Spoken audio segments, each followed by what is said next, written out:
오늘 말씀은 이게 무슨 말입니까? 라는 내용으로 말씀을 전하려고 합니다. 혹시 오늘 말씀을 읽어보시면서 전혀 이상하지 않다고 느끼셔야 됩니다. 오늘 말씀은 분명히 성경책에 써 있는 말씀이거든요. 이스라엘이 잘 될수록 재단이 많아지고 그 땅에 주상이 많아졌습니다. 라고 말씀이 시작하고 있습니다. 성경을 천천히 읽다 보면 우리는 하나님의 말을 잘 듣는 이스라엘 백성에게 복을 주시었다. 하나님이 그의 말을 잘 듣는 다윗에겐 함께 하시고 그에게 복을 주셨다. 라고 기록된 데를 종종 보게 됩니다. 언제 보냐면 사무엘, 열왕기, 역대기 이런 데 보면 나옵니다. 대표적으로 제가 두 군데를 말씀드리려고 하는데요. 첫 번째는 역대하 34장 2절입니다. 여기 보시면 뭐라고 써 있냐면 아까 오전에 다임 목사님도 말씀하셨지만 다윗의 길로 걸으며 하면서 왕들을 평가할 때 선한 일을 한 사람들을 이렇게 말합니다. 그리고 왕상 15장 26절을 볼게요. 여기엔 또 뭐라고 써 있냐면요. 그가 여호와 보시기에 악을 행하되 그의 아버지의 길로 행하며 라고 쓰여 있습니다. 선한 사람은 다윗의 길이라고 하고 나쁜 일을 하거나 좀 하나님 보시기에 안 좋은 일을 하는 사람은 그의 아버지의 길이라고 말합니다. 그러면 이런 걸 보시면은 꼭 이런 생각이 들죠. 하나님이 보시기에 좋은 길, 선한 길, 바른 길이 있겠구나라고요. 도대체 무엇이 하나님이 원하시는 선한 길이고 바른 길인지 혹시 아십니까? 신명기 30장 15절 16절에 보면은 이렇게 쓰여 있습니다. 보라, 내가 오늘 생명과 복과 사망과 화를 내 앞에 두었나니 곧 내가 오늘 내게 명령하여 내 하나님 여호와를 사랑하고 그 모든 길로 행하며 그의 명령과 규례와 법도를 지키라 하는 것이라. 그리하면 내가 생존하며 번성할 것이요. 아멘. 이렇게 성경은 분명히 말합니다. 하나님이 원하시는 바 그 뜻은 여호와 하나님을 사랑하고 우리에게 가르쳐 주신 선한 일, 하나님과 이웃을 사랑하라 라고 말씀하십니다. 이는 예수님도 동일하게 말씀하십니다. 마가복음 12장 30절 31절입니다. 이렇게 써 있습니다. 내 마음을 다하고 목숨을 다하고 뜻을 다하고 힘을 다하여 주 너의 하나님을 사랑하라 하신 것이요. 둘째는 이것이니 내 이웃을 내 자신과 같이 사랑하라 하신 것이라. 이보다 더 큰 계명은 없느니라 라고 말씀 쓰여 있습니다. 예수님도 이처럼 하나님을 사랑하고 이웃을 사랑하라고 하셨습니다. 이는 하나님이 공의의 하나님, 그리고 우리 모두를 너무나 사랑하시는 하나님, 그리고 공의로움 때문에 우리뿐만이 아니라 모두를 사랑하시니 약자의 억울함을 푸시는 하나님이라고 말씀하십니다. 그래서 그런지 우리 주변에 가난하고 아픈 자들이 없어야 된다라고 말씀에 쓰여 있기도 합니다. 마태복음 25장 40절 말씀 보여주시겠어요? 이렇게 쓰여 있습니다. 우리가 언제 당신이 말했던 약하고 힘든 당신을 도와줬습니까? 섬겼습니까? 라는 질문에 대해서 25장 예화 가운데 예수님은 이렇게 말씀하십니다. 지극히 작은 자 하나에게 한 것이 곧 내게 한 것이니라 하시고, 아멘. 그리고 신명기 24장 15절에는 또 이렇게 말씀이 쓰여 있습니다. 너가 그 품삯을 갖고서 안 주면 안 된다. 왜냐하면 노란색이 써 있죠. 그가 너를 여호와께 호소하지 않게 하라. 왜냐하면 그가 호소하면은 그 호소가 너한테 죄가 될 것이다 라고 쓰여 있습니다. 이렇게 하나님의 말씀을 잘 듣는 선한 사람들이 세상에 많아지고 방금 읽었던 말씀들처럼 우리가 정말 주변의 작은 자들한테까지도 하나님의 사랑을 흘려보낸다면 정말 세상은 창세기 1장의 하나님의 말씀처럼 보시기에 참 좋은 세상이 될 것 같습니다. 여러분들 기억하시잖아요. 창세기 1장에 보시면 하나님이 창조하시고 말씀하시죠. 보시기에 좋았더라. 보시기에 좋았더라. 근데 오늘 제가 제목에 쓰였던 것처럼 여러분 주변에 보시면 보시기에 좋은 세상인가요? 이렇게 하나님의 말씀을 잘 듣는 사람보다는 그러지 못한 현실이 이 세상에 너무 많이 있습니다. 이런 아이러니하고 어처구니 없는 상황이 오늘날 우리의 기도가 되고 질문이 되고 어려움이 되기도 하지만 성경에는 우리보다 먼저 많은 사람들이 이와 관련된 이야기들을 쓰였습니다. 지난 금요일에 김한계 목사님 설교했던 본문에도 나왔거든요. 사사기 6장 13절 한번 보여주시겠어요? 기드온이 하나님이 보낸 천사 앞에서 이렇게 말합니다. 어찌하여 이 모든 일이 우리에게 일어났나이까? 무슨 말이냐면 기드온이 지금 자기 삶이 너무 힘들어서 하나님, 우리는 하나님의 백성이라고 했는데 우리 삶이 이렇게 어렵습니까? 라고 이야기합니다. 그리고 호세아 10장 1절 새번역 성경인데요. 한번 읽어보겠습니다. 이스라엘은 열매가 풍성한 포도덩풀, 열매가 많이 맺힐수록 제단도 많이 만들고 토지의 수확물이 많아질수록 돌기둥도 많이 깎아 세운다. 여러분 잘 생각해 보세요. 저 제단이 교회일까요? 저 돌기둥이 교회의 지금 기둥이 될까요? 아니라는 겁니다. 그리고 하박국 1장 2절부터 4절에 보면 또 비슷하게 나와 있습니다. 이렇게 쓰여 있습니다. 살려달라고 하박국이 부르짖었던데 하나님께 뭐라고 하냐면 주님 언제까지 이렇게 힘들게 하실 겁니까? 어찌하여 나 선지자의 하박국이 불의를 보게 하십니까? 어찌하여 악을 그대로 보기만 하십니까? 라고 말합니다. 그리고 한번 넘겨주시면 밑에 써있죠. 공의가 왜곡되고 말았습니다. 우리는 성경에서 많은 선지자들이 이렇게 힘들고 어려워하는 것들을 성경에서 듣고 보고 알아왔지만 글자이기에 성경책이기에 그냥 읽어 넘겼습니다. 왜냐하면 내 고통 같지 않거든요. 사실 호세아를 천천히 읽어보시면 하나님이 선지자한테 참 너무한 걸 요구하십니다. 그리고 또 하박국은 어떤가요? 제가 많이 아는 것 중에 여러분들 아실 겁니다. 무화과 나무 잎이 마르고 하는 게 하박국 3장 17절에 있습니다. 한번 보여주시겠어요? 비록 무화과 나무가 무성하지 못하며 포도나무가 열매가 없으며 감람나무에 소출이 없으며 밭에 먹을 것이 없으며 우리의 양이 없으며 외양간에 소가 없을지라도 나는 여호와로 말미암아 즐거워하며 나의 구원의 하나님을 말미암아 기뻐하리로다. 아멘. 우리는 이렇게 말씀을 보면서 이 말씀 뒤에는 18절 때문에 아이들이 열심히 찬양을 불렀습니다. 난 여호와로 즐거워하리 하고 불렀습니다. 그런데 하박국 상황은 정말 말이 안 되는 상황입니다. 왜냐하면 왕상 4장 25절에 보면은 솔로몬 때에 나라가 얼마나 부유하고 얼마나 살기 좋았는지 쓰여 있습니다. 각기 포도나무 아래와 무화과나무 아래에서 편안히 살았다라고 말합니다. 이는 집에 포도나무와 무화과나무가 하나씩 있어서 그 열매가 매번 따먹을 수 있으니 집이 부족하지 않았다라는 겁니다. 무화과와 포도나무는 당시에 물이자 당분이 되는 그들의 식량이 되는 매우 중요한 나무입니다. 근데 그게 집집마다 다 있다는 겁니다.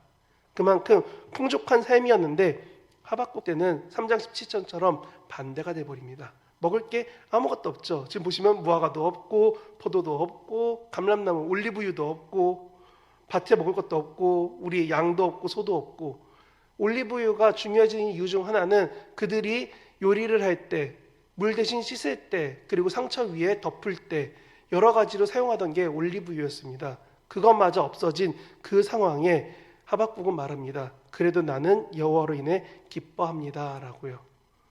제가 읽은 것처럼 솔로몬 때처럼 잘 됐으면 기뻐할 수 있죠. 하나님 내 삶이 풍족합니다. 내 삶이 먹을만합니다. 살만합니다. 그런데 하박국도 이런 말도 안 되는 상황에서 말합니다. 하나님 때문에 기뻐한다라고요. 도대체 이건 어떻게 들어야 될까요? 그리고 이런 억울한 이야기들의 절정은 제가 아는 표현은 에가서 2장 20절에 나옵니다. 에가서 2장 20절에 이렇게 써 있습니다. 여호와여 보시옵소서 주께서 누구에게 이같이 행하셨는지요. 한번 확인해 주십시오. 여인들이 어찌 자기 열매 곧 그들이 낳은 아이들을 먹으며 제사장들과 선지자들이 어찌 주의 성소에서 죽임을 당하오리까. 여러분 이 책은 아마 예레미야가 썼다라고 예레미야 애가라고 해서 예레미야 시대 때 사람들의 이야기를 예레미야가 썼다라고 말합니다. 그런데 예레미야는 남유다의 멸망 전에 있던 선지자입니다. 그리고 남유다가 지금 얼마나 힘드냐면 먹을 게 없어서 여인이 그렇게 했답니다.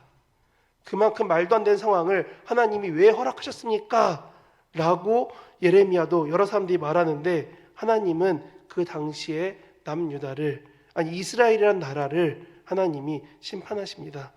왜냐하면 하나님이 없는 상황이 아니라 하나님의 말씀을 떠나서 하나님이 아까 원하셨던 그 하나님을 사랑하고 이웃을 사랑하고 말씀대로 살아봐 했던 그 삶을 못 살아서 결국은 그 나라가 무너져 갈 때에 그 원치 않는 바벨론이라는 나라가 예루살렘을 둘러싸서 더 이상 먹을 게 없어지니까, 우리식으로 말하면 허리띠를 풀러서 국처럼 끓여 먹고 모든 걸 다 뜯어 먹었는데도 먹을 게 없어지니까 결국은 사람이 하면 안 되는 그런 행동까지 했다는 게 성경책에 나타납니다. 그렇게 억울해하는 그 상황 가운데 하나님은 그들에게 뭐라고 하시냐면, 너희들 가운데 공의와 정의가 제대로 세워져 있지 않았다라고 하십니다. 오늘 읽었던 호세아서 10장 1절 말고 2절부터 보면은 하나님이 어떻게 심판하시는지에 대해서 쭉 설명하고 나옵니다. 그래서 그런지 호세아서를 천천히 읽어보신 분들은 아실 겁니다. 하나님이 호세아에게 원하시는 게 뭐냐면, 성경에 표현되어 있는 음녀를 만나서 결혼해라. 근데 이 사람이 어느 정도냐면 결혼하고 아이 낳고 나가서 바람 펴서 또 아이 낳습니다. 그 사람 데리고 오랍니다. 그리고 또 같이 살래요. 하나님 정말 너무하시죠. 호세아가 뭔 잘못을 했다고 그렇게 어려운 걸 시키실까? 그런데 이런 상황에서 하나님이 말씀하십니다. 지금 이스라엘이 나에게 이와 같이 행하고 있다라고요. 우리는 정말 말도 안 되는 이게 무슨 말입니까? 라고 하는 상황들이 종종 놓이게 됩니다. 그리고 그것들 때문에 마음이 너무 힘들어질 때가 있습니다. 하나님, 도대체 내 삶에서 하나님의 사랑은 어디에 있습니까? 도대체 정의와 공의는 어디에 정말 움직이고 행하시고 내 삶은 왜 이렇습니까? 너무나 힘듭니다 라는 말밖에 안 나올 때가 있습니다. 그런데 하나님은 그럴 때에 우리에게 말씀하십니다. 너가 지금 내가 원했던 그것들, 나를 사랑하고 내 사랑으로 너가 주변에 사랑하면서 살고 있냐라고 다시금 물어보십니다. 하나님의 행하심은 우리의 바라는 그때, 우리가 생각하는 그때와 같지 않을 수 있고 방법 또한 다를 수 있습니다. 근데 하나님은 이 때, 우리의 원하는 때가 아닌 하나님이 행하시는 그때가 있고 그것을 반드시 이루시는 분입니다. 마가복음 13장 32절 33절 말씀 한번 보시면요, 이렇게 써 있습니다. 그러나 그날과 그때는 아무도 모르나니 하늘에 있는 천사들도 아들도 모르고 아버지만 아시느니라. 주의하라, 깨어있으라. 그때가 언제인지 알지 못함이라. 아멘. 이 말씀이 누가 하신 거냐면 예수님이 제자들에게 말씀하신 겁니다.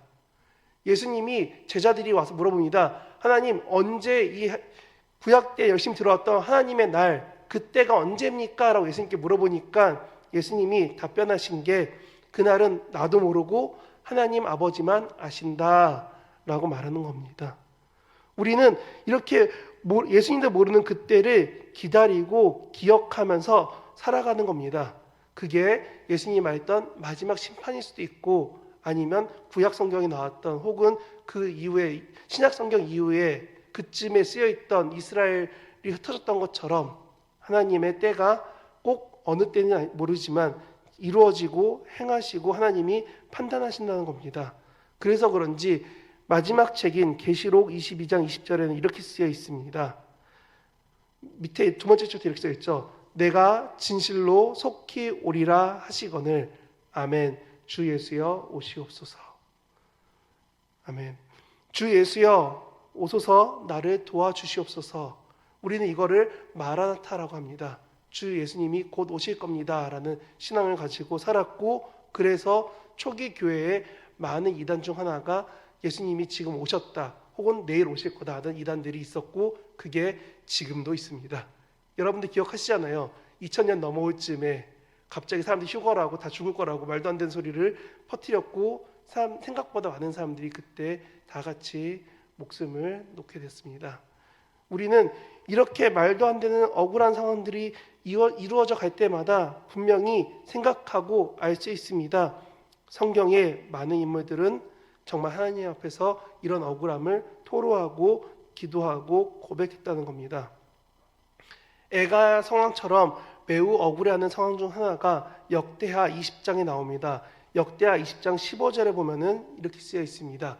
이 전쟁은 너희에게 속한 것이 아니요 하나님께 속한 것이니라 라고 쓰여 있습니다. 전쟁이 어떤 상황이냐면 왕이 전쟁하러 나갔는데 이길 방법이 없는 거예요.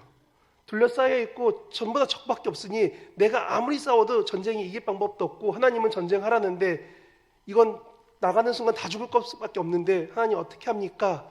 하는 그 왕 앞에 하나님의 응답이 무엇이냐면 하나님께 속한 전쟁이니 너는 하나님이 하라는 대로 행하라 라고 말씀하십니다. 하나님이 이처럼 행하실 거라고 믿고 너가 행하면 하나님이 그 믿음 가운데 너의 삶에 이루어 주실 거야 하는 게 전쟁 가운데 지고 있는 가운데 힘들어하는 상황 가운데 하나님의 응답입니다. 그래서 우리는 이런 힘듦과 어려움이 다가오면은 자연스럽게 기도한다면서 미룹니다. 마치 수능은 다시 오려면 11월이니 그때까지 공부는 천천히 해도 돼 라고 하고 있는 이제 막 고3이 되고 있는 고등학교 2학년들이나 수능을 마치고 나서 원치 않는 성적 때문에 어려워하는 친구들이 그와 같이 마음을 위로할 수 있습니다.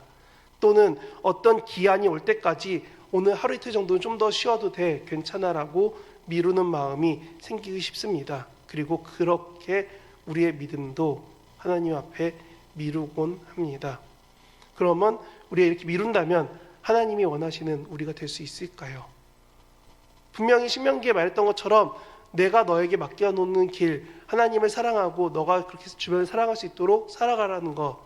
마가복음 뿐만이 아니라 마태복음, 누가복음에 예수님이 말씀하셨던 것처럼 하나님을 사랑하고 이웃 사랑하라고 했는데 우리는 하나님이 원하시는 나나 하나님이 원하시는 우리가 되기보단 그냥 그래 내가 기도하고 하나님이 하시겠지라고 기다리면 행하실 거야 라는 믿음으로 나와 앉아있곤 합니다. 기도하곤 합니다. 그래서 저는 억울한 상황 중 하나인 욥을 한번 이야기하고자 합니다. 여러분, 우리는 욥과 같이 힘들지 않습니다. 성경에 나오는 욥을 한번 현실에 있는 사람처럼 생각한다면 이렇습니다. 하나님을 잘 섬기며 예배하고 자녀들하고 같이 교회 다녔더니 갑자기 한순간에 재산은 다 날아가, 자녀들은 다 죽어, 아내는 욕하고 저주하고 떠나, 친구들은 와서 나한테 막 판단하면서 너가 하나님 잘못 믿어서 그래. 이런 평가까지 들으면은 정말 우리는 마음이 그냥 무너져 내릴 것 같아요. 그 상태인데 자기한테 질병까지 와서 몸에는 고름이 흘러내리고 너무나 아파하고 힘들어하는 게 욥의 상황입니다. 그런 욥이 하나님 앞에 기도했더니 하나님이 욥한테 먼저 나타나셔서 내가 이만큼 큰 하나님이다 라는 하나님과의 관계를 회복시키신 다음에 욥의 친구들한테 나와서 이렇게 하십니다. 42장 7절 말씀입니다. 여기 보면 이렇게 쓰여 있습니다. 내가 너와 내 두 친구에게 노하나니, 하나님이 그 친구들에게 화가 나셨답니다. 그러고 말씀하시기를 너희가 하나님을 가리켜 말한 것이 내 종 욥의 말과 같이 옳지 못함이다 라고 말합니다. 욥이 억울했던 그 상황을 하나님이 아시고 욥의 친구들마저도 하나님이 판단하신다는 겁니다. 너희들이 말한 게 너무나 괴롭고 힘들고 어렵게 했다는 겁니다. 그리고 욥처럼 또 힘들어하는 사람 중 하나가 제가 보기에 신약에 바울이 있었습니다. 고린도서 11장에 보면은 여러 번 죽을 고기를 넘겼다고 합니다. 그러면 우리는 이렇게 어렵고 힘든 이야기, 갑갑하고 어렵고 힘들 때만 하나님을 찾는 것처럼 생각이 된다면 어느 순간 우리는 욥처럼 바울처럼 혹은 초기의 지하교회나 아직도 핍박이 심한 너무나 어려운 그런 나라들에 있는 교회들처럼 힘들어야만 하나님을 찾고 하나님을 만나고 하나님께 기도할 수 있다라는 오해 가운데 갇히게 됩니다. 그래서 그렇게 오해 가운데 갇혔을 때 우리는 말합니다. 하나님 이게 무슨 말입니까? 라고요. 그럴 때 저는 바울이 했던 말 중 하나가 참 좋은 말이 빌립보서 4장에 있는 것 같습니다. 빌립보서 4장 6절 7절 먼저 볼게요. 아무것도 염려하지 말고 다만 모든 일에 기도와 간구로 너희 구할 것을 감사함으로 하나님께 아뢰라. 그리하면 모든 지각에 뛰어난 하나님의 평강이 그리스도 예수 안에서 너희 마음과 생각을 지키시리라. 아멘. 바울이 로마 시민권이 있지만 그는 두들겨 맞고 죽을 뻔하고 힘든 다음에 돼서 빌립보서 4장에 말합니다. 내가 부함에도 처해보고 가난하기도 하고 힘들기도 봤는데 이제 내가 조금 나아져서 말합니다. 여러분 염려하지 말고 하나님을 생각하십시오 라고 말합니다. 그리고 그 밑에 좀 더 내려가서 11절 13절에 이렇게 말합니다. 내가 궁핍으로 말하는 것이 아니라 어떠한 형편이든지 나는 자족하기를 배웠노라 라고 말하면서 그런 말씀 다음에 말하는 게 내게 능력 주시는 자 안에서 내가 모든 것을 할 수 있다라고 말합니다. 여러분 잘 생각해 보십시오. 내 삶이 너무나 어렵고 힘듭니다. 내가 너무 고달픕니다. 그런데 바울만큼 죽다 살아난 적이 얼마나 많습니까? 동족한테 배신당하고 돌로 두들겨 맞고 죽을 뻔한 경험을 몇 번이나 한 사람이 하는 말이 나는 이제 그런 상황을 지나보니 자족할 수 있게 됐습니다 라고 말하면서 말합니다. 이 모든 게 내게 능력 주시는 자, 그 이름 안에서 내가 감히 담대히 행할 수 있게 되는 능력입니다 라고 말합니다. 그리고 이렇게 가장 억울한 분 중 하나인 하나님과 동등되지만 그것을 취하지 않은 예수님도 이렇게 말씀하십니다. 마가복음 9장 23절입니다. 예수께서 이르시되 할 수 있거든이 무슨 말이냐? 믿는 자에게는 능치 못할 일이 없느니라 하시니. 아멘. 저는 이 말도 안 되는 상황 가운데 우리가 어떻게 해야 됩니까? 기도했을 때 가장 좋은 응답이 방금 읽었던 마가복음 9장 23절 같습니다. 너가 기도하고 구하는데 도대체 믿는 자에게 능치 못할 일이 있겠느냐? 아이가 귀신 들리고 힘들어서 그 아이를 위해 기도해달라고 제자들한테 요청했더니 제자들은 귀신을 못 내쫓았습니다. 그래서 예수님께 와서 사람들이 따집니다. 왜 귀신을 못 내쫓았나요? 했을 때 말씀이 마가복음 9장 23절입니다. 저는 이 말씀이 여러분에게 이렇게 들려지기 원합니다. 혹시 다음 그림 한번 보여주시겠어요?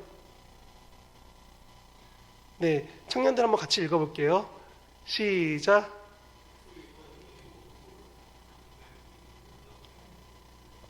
네, 왜 청년들께 말했냐면요. 여기 계신 성도님들이 제가 무슨 말인지 모르시죠? 젊은 애들 말로 막 이렇게 줄여놓고 바꿔놓으니까 제대로 이해가 안 되실 겁니다. 근데 이거를 마가복음 9장 23절이라고 밑에 쪼그랗게 써 있습니다. 막 9, 2, 3이라고요. 마치 도장처럼 써 있습니다. 근데 이거를 청소년이나 청년들한테 보면은 굳이 해석하지 않고 바로 이해가 됩니다. 마가복음 9장 23절 믿는 자 안에서는 능치 못할 일이 없다는 게 방금 본 것처럼 뭐든지 그냥 된다는 겁니다. 믿기 때문에 그냥 된다는 겁니다. 믿는 자는 다 된다는 겁니다. 여러분들 이 믿음이 있기 원합니다. 하나님이 정말 이 말도 안 되는 무슨 소리인지 모를 것 같은 이 상황 가운데 분명히 말씀하십니다. 내가 너에게 말하노니 너는 나를 믿고 하나님을 믿는 너에게는 능치 못할 일이 없을 거다. 하나님이 오늘 이와 같이 여러분에게 말씀하십니다. 말도 안 되는 이게 무슨 소리야? 이게 어떻게 해야 됩니까? 내 기도가 이렇습니다라는 그 억울해하는 그 가운데 말씀하십니다. 너에게 능치 못함이 없는 하나님이 너와 동행하실 거야. 너가 그렇게 기도할 수 있는 삶이 됐으면 좋겠다. 저는 말씀을 준비하며 하나님이 오늘 이 말씀 가운데 이 예배 가운데 함께 하신 우리 성도님들 모두에게 원하시는 가장 큰 뜻이 이것이라 말합니다. 그래서 다 같이 9장 23절 함께 읽어보겠습니다. 한 번만 띄워주세요. 네, 같이 읽겠습니다. 시작. 그래서 이르시되 할 수 있거든이 무슨 말이냐? 믿는 자에게는 능하지 못할 일이 없느니라 하시니. 아멘.